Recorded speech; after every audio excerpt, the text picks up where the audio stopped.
오늘 이 시간 우리에게 주시는 하나님 말씀은 신약 성경 디모데후서 2장 말씀입니다.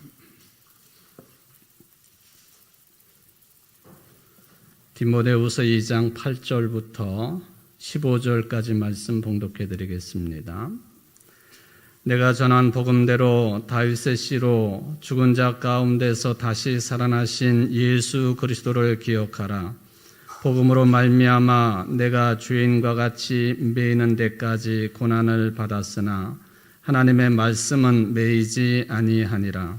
그러므로 내가 택함 받은 자들을 위하여 모든 것을 참음은 그들도 그리스도 예수 안에 있는 구원을 영원한 영광과 함께 받게 하려 함이라.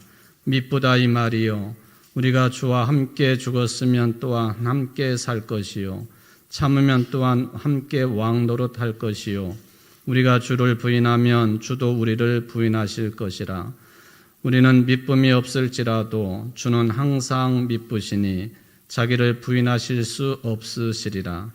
너는 그들로 이 일을 기억하게 하여 말다툼을 하지 말라고 하나님 앞에서 엄히 명하라.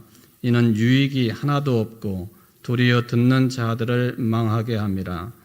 너는 진리의 말씀을 옳게 분별하며 부끄러울 것이 없는 일꾼으로 인정된 자로 자신을 하나님 앞에 드리기를 힘쓰라. 아멘. 이는 하나님의 말씀입니다. 하나님께 감사합니다. 오늘 우리는 창조절 가운데에서 508년 전에 시작된 종교개혁 기념주일로 지키고 있고 또 우리 교단 총회가 제정한 이당 경계주일 예배를 드리고 있습니다. 종교개혁 그리고 이단 경계 어쩌면 이 두 개념이 묘하게 겹쳐진다 하는 느낌을 갖기도 합니다. 또 오늘은 우리 교회 청년부 창립 116주년을 기념하는 주일입니다. 오후 예배 시간에 기념 예배를 드린다고 안내 말씀드렸습니다. 오후 예배 시간에도 많이들 참여하셔서 하나님 앞에 예배드리고 또 우리 청년부원들을 격려할 수 있는 복된 시간 되시기를 바랍니다. 우리 교회는 121년 전에 민노아 선교사 그리고 조사이신 김은경 나중에 장로님이 되셨는데 두 분과 함께 이 지역의 유수한 청년들로 시작이 된 교회입니다. 그래서 우리 교회는 청년 정신으로 시작된 교회라고 하는 크나큰 특징을 가지고 있습니다. 우리 교회 신앙 역사와 전통을 이어갈 젊은 청년들 모두와 여러분들이 복음과 말씀으로 돌아가는 이 개혁적인 삶에 큰 관심을 갖고 실천하기로 다짐하는 이 시간 되기를 주의 이름으로 축원을 드립니다. 저는 착각일지 모르지만은 우리 청주제일교회는 나름대로 종교개혁 정신에 매우 충실한 교회다라는 생각을 가지고 목회를 하고 있습니다. 설교도 또 가르침도 모임도 이 정신을 바탕으로 이루어지는 교회이기 때문에 그렇습니다. 예를 들면은 종교개혁 500주년이 되던 해가 2017년 아닙니까? 지금부터 8년 전인데 거의 1년 동안 여러분들이 이에 관련된 말씀을 많이 들으셨습니다. 특히 전교인 신앙수련회 때에는 이 주제를 가지고 며칠 동안을 함께 기도하고 씨름했던 기억이 있습니다. 그때 사진 자료 중에 이런 작업을 한 것을 여러분들이 기억을 하실 겁니다. 기억나시죠? 종교개혁가들을 우리가 얼굴 진짜 사진은 아니지만은 모자이크 작업을 하고 여러분들의 종교개혁가들을 이제 작업하고 또 단해서 그분이 어떤 삶을 살았고 어떤 영향을 끼쳤는가에 대해서 발표하는 시간들을 가졌던 것이 엊그제 같은데 벌써 8년 전이에요. 8년 전. 그렇죠? 우리가 개혁이라고 하면요, 이게 혁명이라고 하는 말과 혼용할 수도 있지만은 헷갈릴 때가 참 많습니다. 근데 분명히 다른 개념이죠. 개혁이라 하면 기존의 체제나 내용 이런 것들을 또 제도나 시스템들을 그걸 유지를 하면서도 더 좋은 방향으로 바꿔가기를 원할 때에 또 그런 운동을 개혁이라 그렇게 부르죠. 반면에 혁명이라고 하는 개념은 아예 모든 것을 다 부정하고 다 엎어버리고 새롭게 시작할 때는 혁명이라고 하는 단어를 사용을 하지요. 근데 제가 볼 때에는 508년 전에 마르틴 루터가 종교개혁 운동을 이제 불을 당긴 사람인데 개혁 정신을 가지고 시작했던 사람은 분명합니다. 근데 결론적으로 보면은 혁명적인 변화를 일으킨 인물이 되었다. 이 두 단어의 개념이 이제 혼용돼서 사용해도 틀리지 않는 그런 귀한 일을 하신 분이 마르틴 루터라고 생각을 해볼 수가 있겠습니다. 왜 이런 일이 벌어졌을까? 개혁 정신을 가지고 혁명적인 결과가 왜 나타났을까? 바로 이 예수님으로 인해서 탄생된, 복음으로 인해서 탄생된 교회의 본질이 변질됐기 때문에 그런 거예요. 그는 이미 기독교가 서기 313년 일반 종교로 공인이 되고 또 그 다음에 로마 제국의 국교가 된 다음부터 변질되기 시작을 했습니다. 물론 그 이전에도 교회 안에는 여러 다른 이견들이 또 이단들이 들어와서 횡행했던 것도 사실이지만은 그래도 그런대로 교회의 본질을 지켜나가려고 무던히 애를 쓰는 분위기가 강했었죠. 로마 제국의 국교가 되고 난 다음부터는 이 교회의 본질이 뭐냐 하는 질문을 계속 던질 수밖에 없는 그런 교회 모습이 되고 말았다 하는 것이죠. 이 교회 조직도 로마 제국의 조직을 닮아갔습니다. 황제가 있는 것처럼 교황이 탄생을 했습니다. 로마 제국의 중앙정부가 있는 것처럼 교회에도 중앙정부가 탄생을 하고 지방장관이 있는 것처럼 지방감독이 탄생을 합니다. 하나님의 말씀을 순전하게 전하던 성직자가 그때부터 하나님 아버지 예수 그리스도를 대리하는 그런 신부 또 교황이 되었다 하는 것은 주지의 사실입니다. 서기 13세기에 이르러서는 당시에 교황이 이노센트 3세였는데 이런 말까지 했습니다. 교황의 세력은 해와 같고 세상 임금의 세력은 달과 같다. 교황을 해로 비유하고 황제나 왕이나 이런 자들을 달에 이제 비교를 했다 하는 것이죠. 마치 한참 전에 방영이 되었던 연속극 제목을 생각하게 합니다.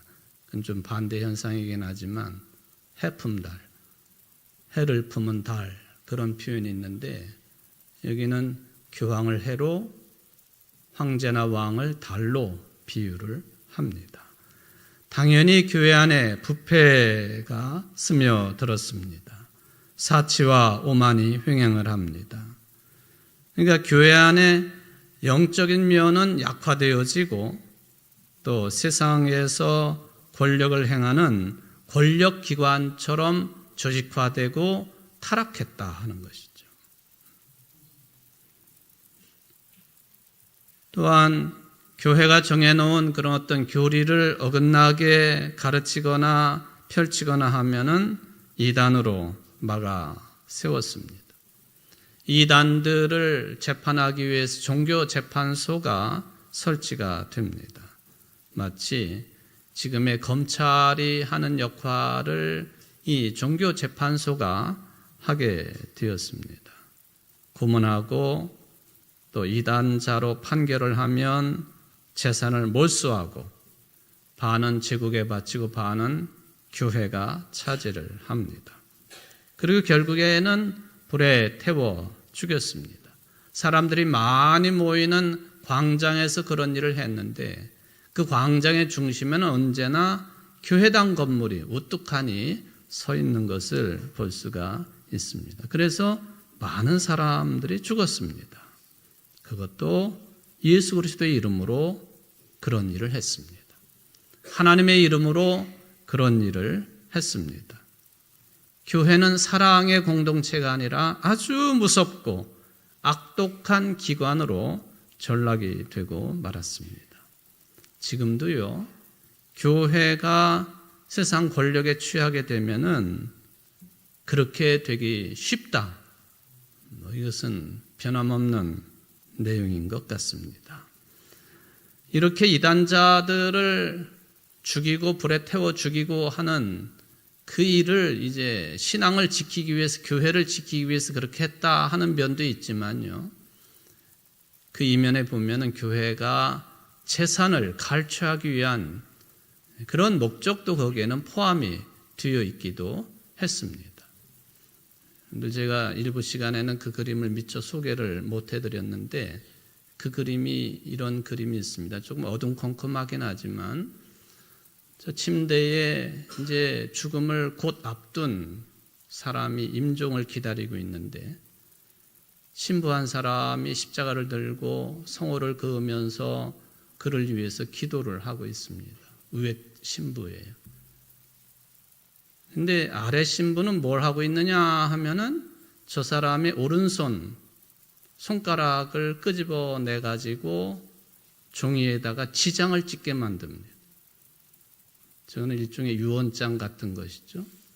그러니까 위에 신부는 성호를 그어주면서 시선을 그쪽으로 쏠리게 하고 옆에서 다른 신부가 무슨 일을 하는지 느끼지 못하게, 저렇게 해서 유언장에 지장을 찍게 하고 그 재산을 누가 가져가요? 당시 교회가 챙기는 겁니다. 이게 벨기에의 화가였던 알렉산드로 스트로이스라고 하는 사람이 1876년도에 그린 그림인데 그 이전에도 이런 일은 수두룩했다는 것이죠. 저게 이제 맹금들이라고 하는 제목을 가지고 있는 그림이 되겠습니다.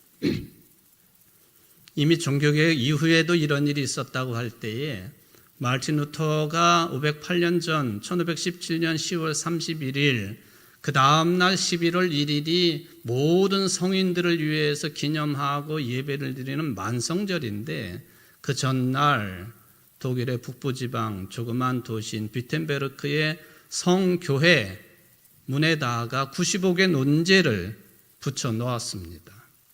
지금 교회가 내일을 축제를 하기 위해서 바쁜 가운데에 떡하니 90개 논제를 붙여 놓았습니다. 시비를 붙거나 뒤집어 엎거나 하려고 한 목적은 아니었습니다. 우리 한번 토론해보자. 그리고 회개할 것이 있으면 회개하자 하는 그런 뜻으로 이 95개 논제를 붙여놓은 거예요. 베드로 대성당을 짓는데 돈이 부족하니까 면죄부를 팔고 있는데 그 면죄부 판부의 최대의 피해국이 독일이었는데 독일의 북부의 한 조그만 도시에서 그게 잘하는 일이냐? 한번 검토해보자 하는 것이죠. 근데 그 옛날뿐만 아니라 지금도 교회는 이 정신을 다시 한번 확인해야 됩니다. 성경 말씀으로 돌아가야 된다고 하는 이 중요한 과제, 이 땅에 교회가 존재하는 한 계속 진행되어야 된다는 것이죠. 이렇게 루터가 이러한 95개 논조 반박문을 게시함으로 종교개혁의 불이 당겨졌습니다. 우리 교회는 장로교회이죠. 이 장로교회의 틀을 잡아놓은 사람이 누구냐 하면 프랑스 출신의 칼빈입니다. 칼뱅. 루터로 인하여 종교개혁이 시작이 되었다고 한다면 칼빈을 통해서 유럽 전역으로 종교개혁 정신이 확산되게 되었다. 그렇게 평가를 합니다. 특히 종교개혁이라고 하는 단어를 사용할 때에 우리를 개혁교회 사람들이라고 부르죠. 또는 개혁교회에 소속되어 있습니다. 리폼, 계속해서 변화를 추구하는 교회 신앙이라는 뜻입니다. 바로 이 칼뱅의 종교개혁 정신이 개혁교회의 핵심입니다. 개신교회보다도 좀 더 좁은 의미지만은 정확한 표현이죠. 개혁교회. 이 정신이 네덜란드 개혁교회, 스코틀랜드의 장로교회, 영국의 청교도, 미국의 장로교회를 거쳐가지고 우리 한국 땅으로 들어옵니다. 우리 청주는 1900년부터 민노아 선교사가 김은경 조사와 함께 바로 이 옆에 매몰되어 있는 석교 위에서 전도지를 나누어 주면서 이제 복음을 전파하기 시작한 것이 시효입니다. 물론 신대리의 신대교회가 자생적으로 탄생하기도 했지만은 그때 민노아 선교사의 남아있는 그 기록된 흔적들을 보면은 청주 사람들이 얼마나 점잖은지 또 새로운 지식에 대한 갈구를 가지고 있었는지 순식간에 전도지들이 동인하고 하못하면은 석교에서 떨어질 뻔까지 했다. 장날 되면은 2만 명씩 모이는 우시장을 비롯한 이 장터에서 얼마나 많은 전도지를 돌렸느냐 하는 그런 기록들이 남아 있습니다. 바로 그런 복음의 전도를 하신 분이 바로 이 개혁교회인 미국의 북장로교회 소속 파송 선교사인 민노아 선교사였습니다. 지금 한국에 개신교회가 수없이 많이 있는데 그 중에 적게는 70%, 많게는 80%를 차지하는 교단이 장로교단입니다. 그러니까 이 엄청난 장로교단들이 잘못되었다, 개혁의 대상이다 라고 할 때 우리 교회도 거기에 포함될 가능성이 크다 하는 걸 생각해 보면은 송골이 모연해지기도 합니다. 여러분들이 잘 아시는 것처럼 칼빈 선생은 독일 사람이 아니고 블란서 사람이지요. 1509년 프랑스 북부 도시인 누아용이라고 하는 곳에서 탄생을 했습니다. 그리고는 그분이 주로 목양 사역을 했던 곳은 어디였느냐? 바로 프랑스와 붙어있는 스위스 국경지대와 가까운 이 제네바를 중심으로 해서 목양을 했습니다. 사진으로 보시면은 이 칼빈이 주로 목회를 했던 교회를 생피에르 교회라 그렇게 부르거든요. 세인트, 성, 피에르, 이거는 베드로라는 말입니다. 성 베드로 교회당을 중심으로 4,000번 이상의 설교를 하고 또 그 옆에 있는 지금 잘 보이지는 않지만 저 오른쪽 편에 보면은 칼빈의 강당이라고 불리우는 곳에서 목회자들을 대상으로 성경 공부를 열심히 시키고 했던 이 제네바의 성 피에르 교회당입니다. 너무 유명한 곳이죠. 내부에 들어가 보면 칼빈이 설교를 했던 설교대, 칼빈이 앉았던 의자라고 여겨지는 조그만 세모 모양의 나무 의자, 뭐 이런 것들이 남아 있는데, 물론 저게 정말로 칼빈이 저게 앉았었느냐, 그거 따지면 은혜가 안 되는 거고요. 어쨌든 저 생피에르 교회당이 칼빈이 종교개혁 정신을 가지고 수없이 많이 설교를 하고 교육을 시켰던 것이다. 거기서 골목으로 조금 밑으로 내려가 보면은 칼빈이 생활을 했던, 말하자면 목사관, 거기에 자리를 잡습니다. 칼뱅이 여기에서 1543년부터 1564년 죽을 때까지 살았다 하는 명패를 만날 수 있는 곳이죠. 이제 정작 칼빈의 고향인 프랑스 누아용에 가면은 종교개혁자 칼빈이 도시다, 칼빈이 탄생한 곳이다, 그 한 줄만 남아 있지요. 뭐 역시 프랑스는 지금도 가톨릭 국가이기 때문에 더 그렇죠. 파리 시내를 가보면은 칼빈을 따르는 종교개혁가들이 피난을 다녔던 그 골목골목들이 있는데 요즘에는 그게 그 종교개혁지를 탐방을 하는 사람들의 관광지화가 되어가지고 개발이 되어 있는 것을 볼 수가 있겠습니다.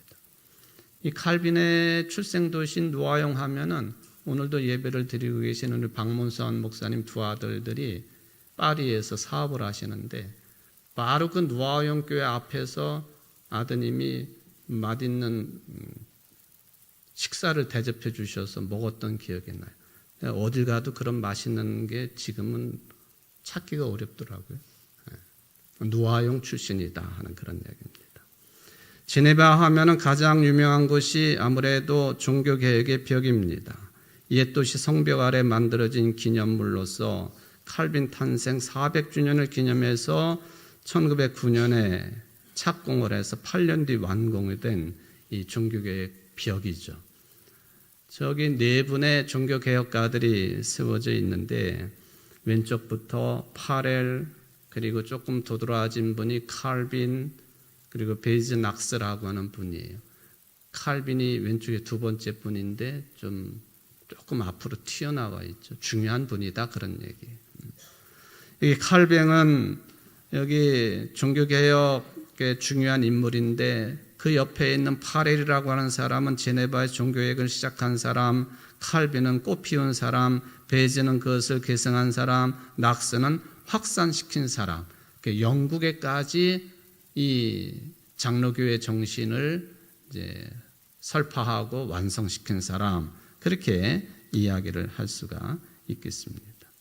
오늘날 한국 교회가 루터나 칼빈을 다 이제 돌아가신 분들이지만은 다시 불러내야 되는 시기가 아닌가 하는 그런 생각을 늘 가지고 있습니다. 어떤 답을 우리가 가질 수 있겠습니까? 오늘 저는 디모데후서 말씀을 통해서 그 답 가장 중요한 부분을 좀 말씀을 드려보려고 합니다. 오늘 말씀의 2장 8절에 보면은 교회의 본질이 뭐냐, 목회의 본질이 뭐냐, 신앙의 본질이 뭐냐, 우리가 무엇을 믿고 있느냐, 이것을 확연하게 드러내주고 있는 말씀입니다. 내가 전한 복음대로 다윗의 씨로 죽은 자 가운데서 다시 살아나신 예수 그리스도를 기억하라. 복음이라고 하는 이 단어는 기쁜 소식, 좋은 소식이라고 하는 개념이지요. 우리나라의 이단 중에 하나가 이 기쁜 소식이라고 하는 용어를 독점을 한 것처럼 떠들고 있어서 사용하기가 조금 걸거롭기는 하지만 복음 자체가 기쁜 소식이고 좋은 소식입니다. 그렇다면 바울이 말하고 있는 복음의 정체는 뭘까? 뭘 보고 복음이라고 하고 있는가? 아주 중요한 내용입니다. 바울이 말하고 있는 복음, 오늘 본문에 들어있는 내용이지만 다시 한번 따라서 해보겠습니다. 죽은 자 가운데서 다시 살아나신 예수 그리스도, 그걸 복음이라고 규정을 했습니다. 줄이면 예수 그리스도 그분 자체가 복음이라는 말입니다. 그러니까 여러분들이 예수 그리스도를 신앙 고백하고 믿고 살아간다? 그러면 복음대로 사는 거예요.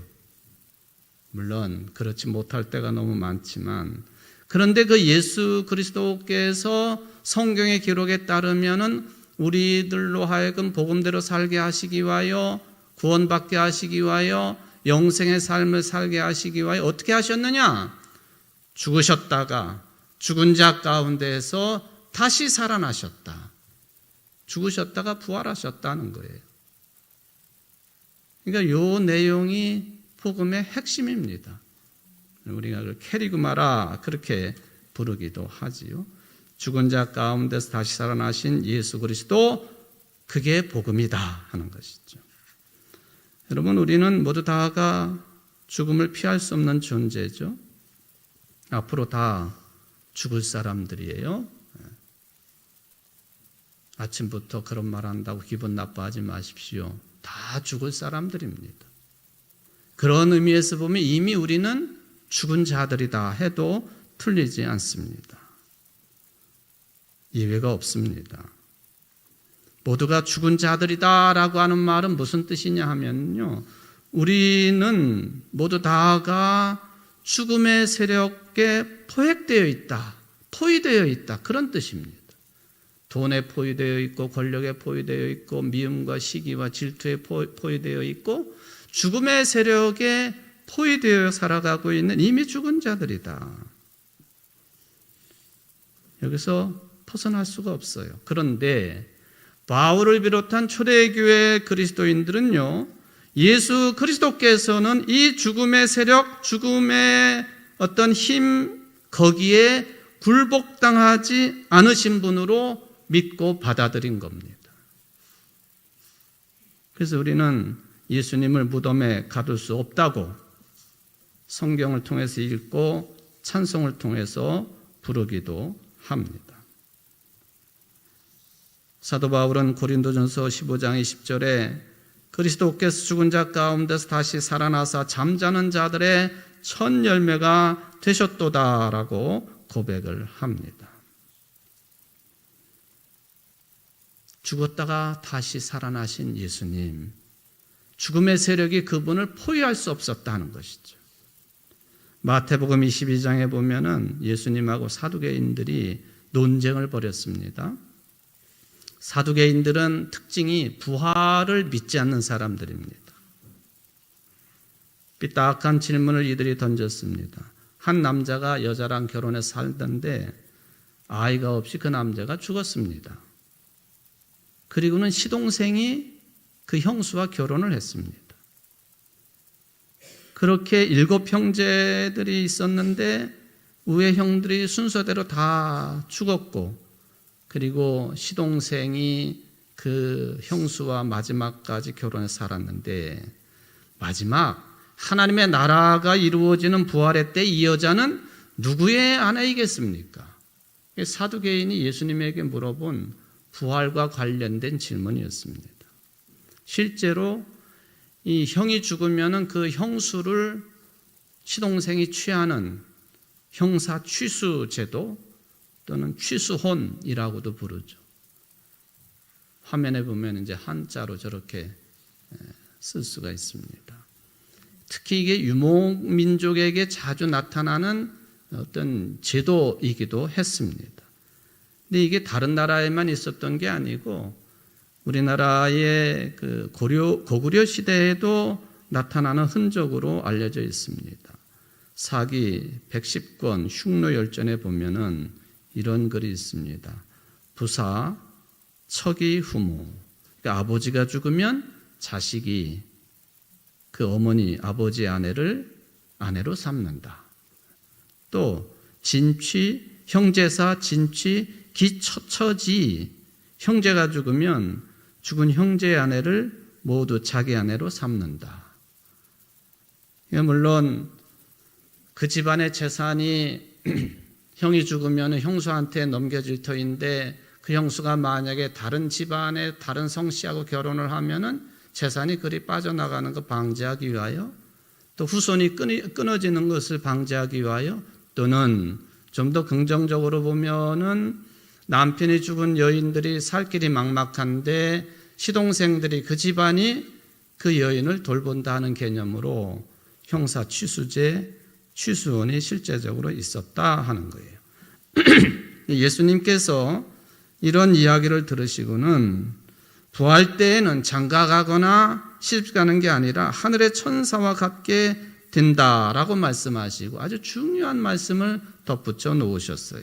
하나님은 죽은 자의 하나님이 아니요 살아있는 자의 하나님이시니라. 이 말은요, 하나님 안에는 죽음이 없다는 뜻입니다. 믿으시기를 바랍니다. 이 말은 곧 예수 그리스도 안에는 죽음이 없다는 말씀입니다. 믿으시기를 바랍니다. 그러게 바울은 로마서 14장 8절에서 고백합니다. 우리는 살아도 주님을 위하여 살고 죽어도 주님을 위하여 죽습니다. 그러므로 우리는 살든지 죽든지 주님의 것입니다. 아멘이지요. 바울에게는 예수 그리스도만이 하나님께 온전히 받아들여진 분이었기에 예수 그리스도와 하나가 되는 것만이 하나님 안에서 죽으나 사나 하나님 안에 거하는 것이고 예수 그리스도 안에 거하는 것이라고 하는 고백을 남겨놓은 거예요. 그는 죽은 자 가운데서 부활에 이르는 길을 늘 추구했던 사람입니다. 오늘 본문에도 그 말씀을 남겨놓았습니다. 11절로 13절 세 번역으로 읽어보면 이런 내용이에요. 우리가 주님과 함께 죽었으면 우리도 또한 그분과 함께 살 것이요. 우리가 참고 견디면 우리도 또한 그분과 함께 다스릴 것이요. 우리가 그분을 부인하면 그분도 또한 우리를 부인하실 것입니다. 우리는 신실하지 못하더라도 그분은 언제나 신실하십니다.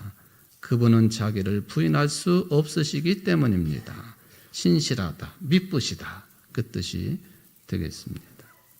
바울은 세상에 대해 죽었다는 말을 자주 했습니다. 나는 날마다 죽노라고. 이전에 자랑으로 여겼던 것을 그래서 배설물처럼 여기며 살아갔던 사람입니다. 바울이 선포한 복음에 따르면 예수와 함께 세상에 대해 죽지 않으면 예수와 함께 살지 못한다라고 하는 말씀을 강력하게 선언한 것이죠. 예수와 함께 생명을 얻는 그것을 왕노릇한다고 표현을 했습니다. 어떻게 왕노릇할 수 있을까? 14절에 보면은 말다툼하지 않는 게 왕처럼 사는 길이라고 소개를 해 놓았습니다.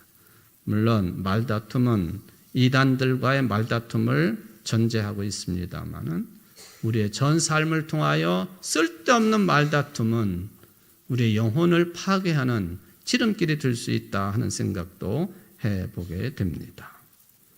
복음 안에 사는 사람들은 모두가 다 왕과 같은 존재들입니다. 말다툼 할 필요가 없습니다. 이런 말이 있죠. 갈까 말까 하면은 뭐라고 그래요? 가라. 무엇을 살까 말까 생각이 들면은 사지 말라. 사라가 아니에요. 사지 말라. 무엇을 다른 사람에게 줄까 말까 그렇게 생각이 들면 줘라. 또 말할까 말까 생각이 들면 말하지 말라. 말다툼하지 말라. 복음 안에 사는 여러분들은 모두 다가 이렇게 왕과 같은 위엄을 가지고 사는 존재들이라고 하는 것을 믿으시기를 바랍니다. 15절에 이렇게 권면합니다. 공동 번역입니다. 그대는 진리의 말씀을 올바르게 가르치고 부끄러울 것 없는 일꾼으로서 하나님께 인정을 받는 사람이 되도록 힘쓰시오. 디모데에게뿐만 아니라 오늘 이 시간 여러분들에게 주시는 복음의 말씀이 되겠습니다. 기도하십시다. 고마우신 하나님 아버지 감사를 드립니다. 복음으로 돌아가야 되는데 우리는 자꾸 뒤로 물러가고 있습니다. 복음의 정신으로 새롭게 되어서 예수님과 동행하는 삶을 잘 살아가는 왕과 같은 존재들이 다 될 수 있도록 우리 성도들을 축복하여 주옵소서. 예수님의 이름으로 기도하옵나이다. 아멘.